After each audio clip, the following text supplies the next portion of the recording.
So in this video we will be talking about synchronization. So I'm assuming as you must already be aware कि what is synchronization. So synchronization is a process of handling resource accessibility by multiple threads. So what do mean by that is कि suppose there are multiple threads running and they want to access the shared resource, right? So ideally what should happen that only one thread at a time should be able to access that resource, otherwise it would lead to distorted results. Okay, so I mean we'll look into in depth by an example. Okay, so let me just create a file. Let's name it synchronization example. Okay, so synchronization is done mainly by two ways. One, adding the synchronization methods, or adding a synchronization block. So we'll look into both in this example. Okay, so let's do one thing. Let's create one class, let's say custom printer. This class will create functions to print a message. Okay, so it's a basic class that will print the message. So we'll create one function void print message. It's the string message. Okay, and we print the message here. Okay, so what we will do is just do some formatting so that we can understand what the threads are doing basically, right? And then the closing bracket. Okay, so this is done, and in between it we put a thread dot sleep. Okay, let's put a sleep of 1 second, and we have to wrap it in try catch because it throws the interrupted exception. Okay, so this is our printer class, right? Now we create one thread to access this. Okay, and we will do extends thread. Okay, now we just have to override the run method like we do it every time, public void run. Now let's say this thread have the object instance of this custom printer,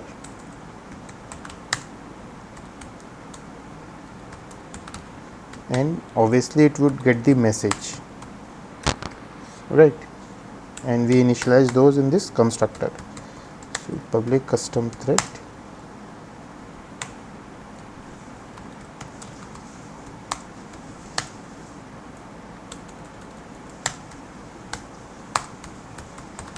and we initialize it. This dot printer equals to printer, and this dot message equals to message. Okay, so what we have done till now is we have just created one class custom thread which is extending thread, and it has an instance to the printer and a message, and what it simply do is just call this printer dot print message with the message that we've got. Okay, so this is the thread class.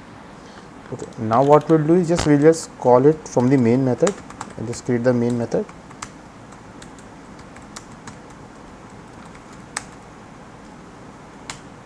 Okay, we create the instance of the custom printer first.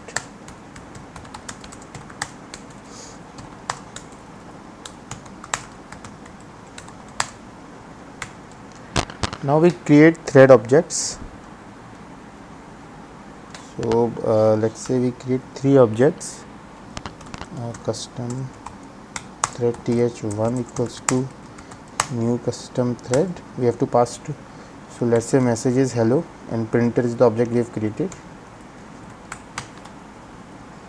and then again th2 th3, and we send different message, say hello, good morning,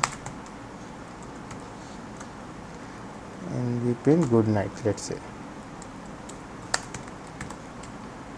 Okay, and we just start all those threads, right? th1 start, th2 dot start, and th3 dot start. Okay, so now the code is ready. So there is no synchronization as of yet. So what we are doing is we are starting 3 threads which will internally call the print message method over these threads. Okay, via this run method. So let's run it. Let's see what happens. Okay, as you can see, there is no synchronization in this. Okay, so each thread is printing good night, good morning, hello, and the closing bracket comes after, right? Now let's say we want, there is a requirement that we should get the message in this order, in this way basically. So whenever it prints anything, it should print like this: hello, good morning, and good night. Message order could be anything, but whatever it prints, it should print in this way only, right? The opening bracket, then the message, then the closing bracket, and that means the print message function should be synchronized. Basically this code is the shared resource. This code is the shared resource, right? Now there are multiple ways of achieving it. One is we create this function as synchronized.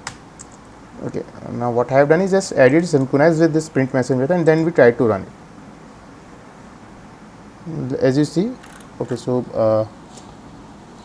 there is a print.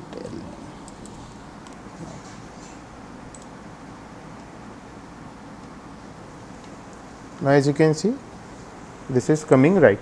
Okay, and the order of the messages could be different, right? So now it's good morning, good night.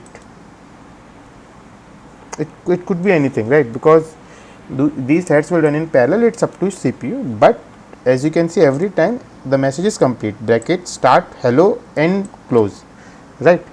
Now this is the synchronized method. Okay, so now why we have to print, why we have make this function as synchronized? Simply because we want this function to be accessed by only one thread at a time. Okay, now this is the synchronized method. Now we have one more concept known as synchronized block. What do we mean by synchronized block? Suppose there are 10 lines to this function, and we want only 2 lines to be accessed as a shared resource. Then we don't have to put the complete function as synchronized. We can make only few lines as synchronized. Okay, now in this method, what could be those lines? So one is we wrap this print message inside a synchronized block. Okay, now synchronized block takes an argument, which is the object on which lock needs to be taken. That in this case, what is should be it should be the printer object, right? Because we are taking lock on the printer object, right? I'm assuming this is a bit tricky, but let's try to understand. I will give some more examples to make this more clear. Okay, so if I run is like this,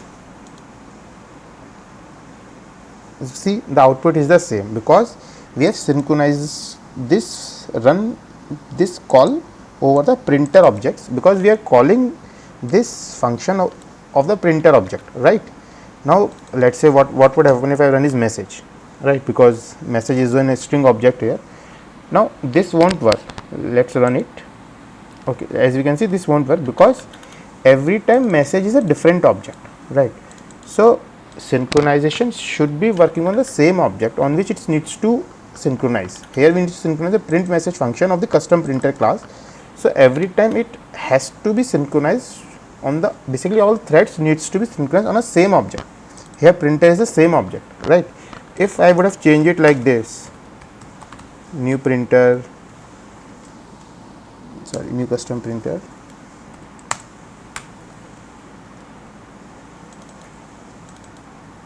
and synchronize the printer over here, then also it won't work.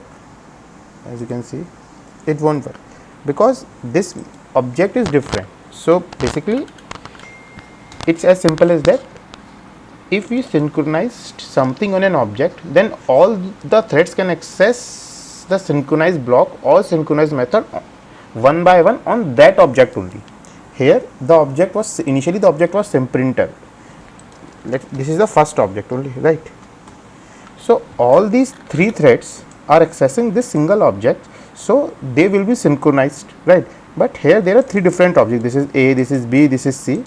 So thread 1 is synchronized to A object, thread B is synchronized to B object, thread C is synchronized to C object. Then there will be no synchronization between these 3 threads because they are synchronized over different objects. Okay, now I'm assuming this must be clear, so let's just revert it like it was originally. printer, printer and printer. Okay, let's just run it to confirm it's right. Right, it's right. Okay, now what we could have done it here, we could do different thing. Let's say I will do string.class. I could do any object, right? Now what would happen? Again it's synchronized, right? Why it is synchronized? It is working because we have said that it should be synchronized over the string object. The string object is same every time, so that's why it's working. But when I have written message over here, it was not working initially, right? Because message object is different every time. So let's try one more thing. I create one message object here, demo, right? And we pass this message object here.